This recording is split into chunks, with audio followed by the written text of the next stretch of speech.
पौराणिक उपाख्यानों के अनुसार महाशिवरात्रि के दिन ही भगवान शिव पहली बार प्रकट हुए थे। वे एक विशाल अग्नि स्तंभ के रूप में आए, जिसका कोई आदि और अंत नहीं था। भगवान विष्णु और ब्रह्मा जी ने उस प्रकाश पुंज का आदि और अंत ढूंढने की बहुत कोशिश की, परंतु वे इसमें सफल नहीं हो सके। तब भगवान शिव स्वयं साकार रूप में प्रकट हुए एवं बताया कि वे ही इस अनंत शक्ति के स्वामी हैं। इसलिए इस दिन को भगवान शिव के प्रकट होने की खुशी में महाशिवरात्रि के तौर पर मनाया जाता है।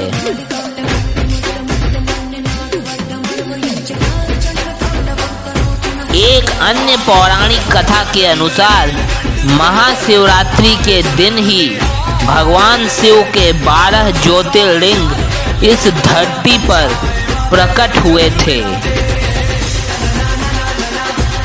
ये 12 ज्योतिर्लिंग देश भर में स्थित हैं और बहुत पवित्र माने जाते हैं। इस दिन इन 12 ज्योतिर्लिंगों पर भक्तों की भारी भीड़ उमड़ती है और विशेष पूजा होती है। वहीं एक और कथा के अनुसार महाशिवरात्रि के दिन ही भगवान शिव और माता पार्वती का विवाह हुआ था। हिमालय की पुत्री माता पार्वती ने भगवान शिव को पति के रूप में पाने के लिए कठोर तप किया था। यह तप माता पार्वती ने नारद जी के कहने पर प्रारंभ किया था, जिससे वे भगवान शिव को प्रसन्न कर सकें। उनकी भक्ति से प्रसन्न होकर भगवान शिव ने फाल्गुन महीने की कृष्ण चतुर्दशी को माता पार्वती से विवाह किया था।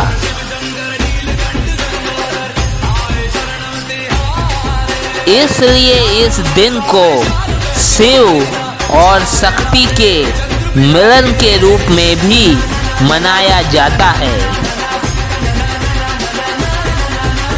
भगवान शिव और माता पार्वती के विवाह के फलस्वरूप ही कुमार कार्तिकेय का जन्म हुआ, जिन्होंने तारकासुर के आतंक से पूरे संसार को मुक्त किया था और देवताओं के सेनापति के रूप में प्रसिद्ध हुए थे।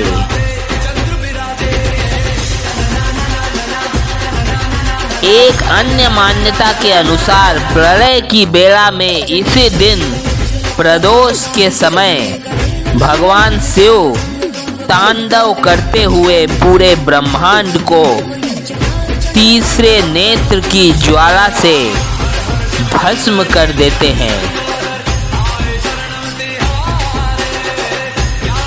इसलिए इसे महाशिवरात्रि या काल रात्रि भी कहा गया है।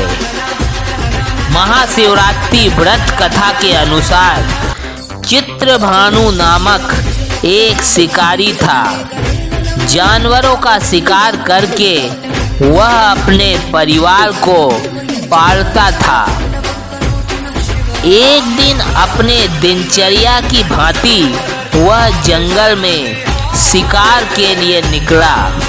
संयोग से उस दिन वह सुबह से भूखा प्यासा था और वह शिवरात्रि का ही दिन था। शिकार खोजता हुआ वह बहुत दूर निकल गया।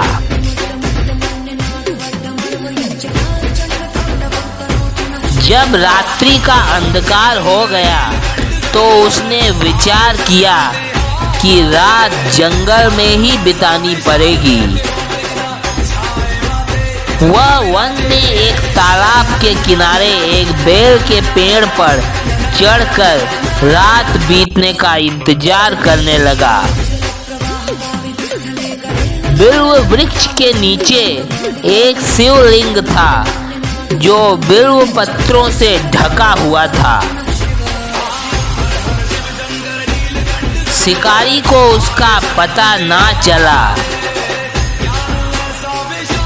पड़ाव बनाते समय उसने जो टहनियां तोड़ी वे संयोग से शिवलिंग पर गिरती चली गई। इस प्रकार दिन भर भूखे प्यासे शिकारी का व्रत भी हो गया और शिवलिंग पर बिल्व पत्र भी चढ़ गया। एक प्रहर रात्रि बीत जाने पर एक गर्भिणी हिरनी तालाब पर पानी पीने के लिए पहुंची। शिकारी ने धनुष पर तीर चढ़ाकर ज्यों ही प्रत्यंचा खींची, हिरनी बोली, मैं गर्भिणी हूँ, शीघ्र ही प्रसव करूंगी।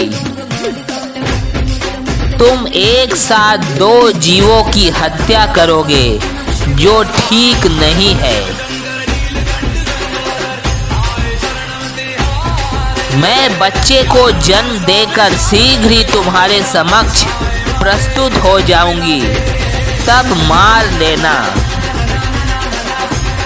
शिकारी ने प्रत्यंचा ढीली कर दी और हिरनी जंगली झाड़ियों में लुप्त हो गई। प्रत्यंचा चढ़ाते और ढीली करने के वक्त कुछ बिल्व पत्र अनायास ही टूटकर शिवलिंग पर गिर गए।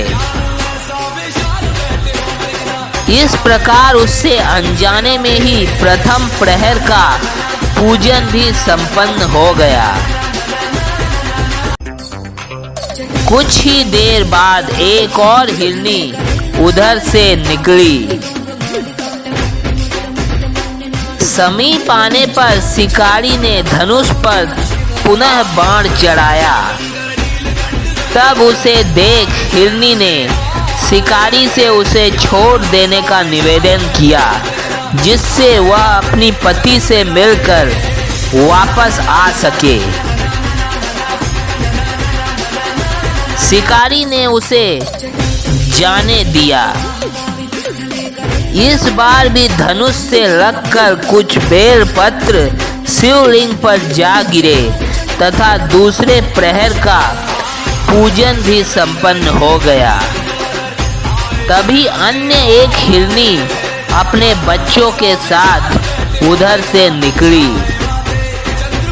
शिकारी ने धनुष पर तीर चढ़ाने पे देर नहीं लगाई। तब हिरनी ने कहा कि मुझे मत मारो, मैं इन बच्चों को इनके पिता के हवाले करके लौट आऊंगी तुम्हारे पास। तब दया भाव में आकर शिकारी ने उस मृगी को जाने दिया। शिकार के अभाव में तथा भूख प्यास से व्याकुल शिकारी अनजाने में ही बेल वृक्ष पर बैठा बेल पत्र तोड़ तोड़ कर नीचे फेंकता जा रहा था। फिर एक और मृग आता हुआ दिखाई दिया। शिकारी ने उसे देखकर पुनः प्रत्यंचा तान दिया। तब मृग ने कहा कि हे शिकारी, यदि तुमने मुझसे पूर्व आने वाली 3 मृगियों तथा छोटे छोटे बच्चों को मार डाला है तो मुझे भी मारने में विलंब ना करो, ताकि मुझे उनके वियोग से एक क्षण भी दुख ना सहना पड़े। मैं उन हिरनियों का पति हूँ। यदि तुमने उन्हें जीवन दान दिया है तो मुझे भी कुछ क्षण का जीवन देने की कृपा करो। मैं उनसे मिलकर तुम्हारे समक्ष उपस्थित हो जाऊंगा। शिकारी ने उसे भी जाने दिया। इस प्रकार प्रातः हो आई। उपवास, रात्रि जागरण तथा शिवलिंग पर बेल पत्र चढ़ने से अनजाने में ही पर शिवरात्रि की पूजा पूर्ण हो गई।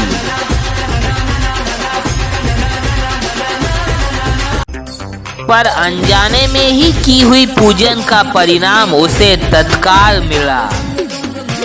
शिकारी का हिंसक हृदय निर्मल हो गया। उसमें भगवत भक्ति का वास हो गया।